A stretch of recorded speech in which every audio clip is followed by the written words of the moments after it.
that? Did you already set your timer? I'm doing the prep time also, Oh, okay. so it's a little bit different. How much prep time? You guys get a total of 5 minutes per side. How much have we used? You've used 30 seconds. Well, if you want to use more, that's fine. It's up to you. No, I'm ready. Okay, so I'm going to be talking about the workability and the disadvantages, sort of arguments for our proposition or their proposition. The first is that there may be alternate causes for the environmental effects from fracking. So I have a recent study done by the annual review on environmental resource, which was done in 2014. And this says that researchers have suggested that the higher methane levels observed closer to gas wells occurs naturally, resulting primarily from a topographic effect, which is basically the earthquake kind of effect, where the ground is cracking. And it says of higher methane in valley bottoms. The second argument I have for this is that that goes along with the environmental effects that could be caused by alternative sources.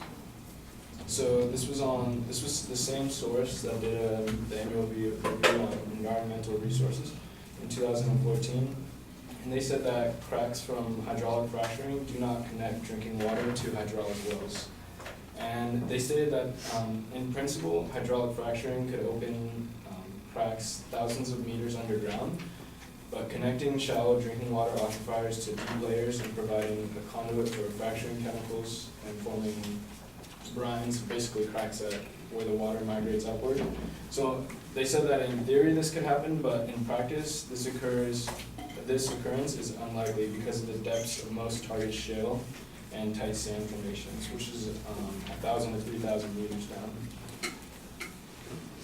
And then also that the water waste caused by fracking is also disposed of properly.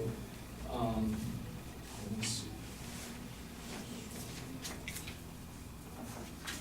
I don't have my source on that. But the next thing I had was that the fracking industry, it doesn't necessarily need the regulations in order to prevent some of these environmental harms, because it can do it by itself. So one study showed that increasing the distance of gas wells to homes will lower the effects of contamination. Let's see, and one of the studies that they mentioned, kind of the one done in Pennsylvania in 2012, which sampled drinking water in homes and waters near wells, near hydraulic fracking.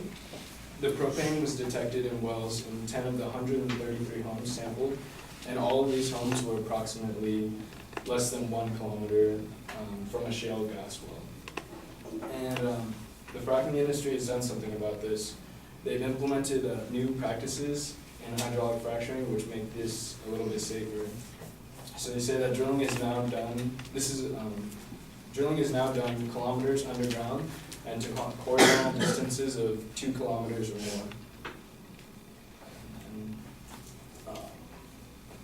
for some of the disadvantages arguments, so fracking has become a major benefit to the economy at a time when this is very important, and regulating this industry will only slow down these benefits. So there was a source that published an article in Business Quarterly of Montana, and it published estimates on total job impacts of hydraulic fracturing production. And this includes both industry jobs and also jobs that are induced in other industries through fracking. And they estimated that between 600,000 and 800,000 jobs nationally were produced since 2009. But fracking also has benefits to consumers in other ways.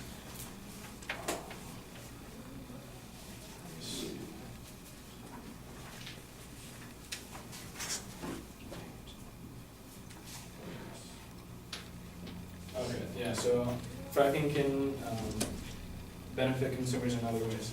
So the electricity, this is a study done by the Environmental Regulation and Electricity Markets, and they found that electricity prices were 20 to 30% lower as a result of hydraulic fracturing. Okay. and that's my last claim, or last disadvantages argument, is that regulation costs will have adverse effects for consumers. So in the energy production industry, natural gas is a key driver in the supply of electricity. They found that from prices in the neighborhood of 12 British thermal units, which is like the standard measure for gas units for natural gas, and forecasts call for prices of $4 to $5 per British thermal unit in the next decade. If hydraulic fracturing never happened, they say that we'd still be paying those higher prices, and U.S. households on average would have $800 in their pockets less to spend on other things in the economy. Also that, let me see, previous regulations have been put in place on other energy sectors, and it hasn't always resulted in safer practices. So this was a study done in Alberta, Canada, and this was on hydraulic fracturing and gas leakages that showed surface and soil leakage. The regulations, they put in place regulations in Alberta that required testing for gas migration in the soil around wellheads, and they didn't do this in Edmonton. And Erno and Smiths measured surface casing leakage for 1,230 oil and gas wells near Alberta, and across their data set, they found that 23% of the wells showed surface and soil gas leakage. On the other hand, in the test area east of Edmonton, however, they found that only 5.7% of the wells showed some of that gas migration. So as you can see, sometimes regulations don't always lead to benefits to the environment. I have a little bit of more time, so I'll just go for one more negative about the disadvantages from relying on natural, okay, sorry. Let's see. Oh yeah, one more disadvantage is that reliance on natural gas production from hydraulic fracturing can actually help reduce reliance on other more harmful sectors of energy production.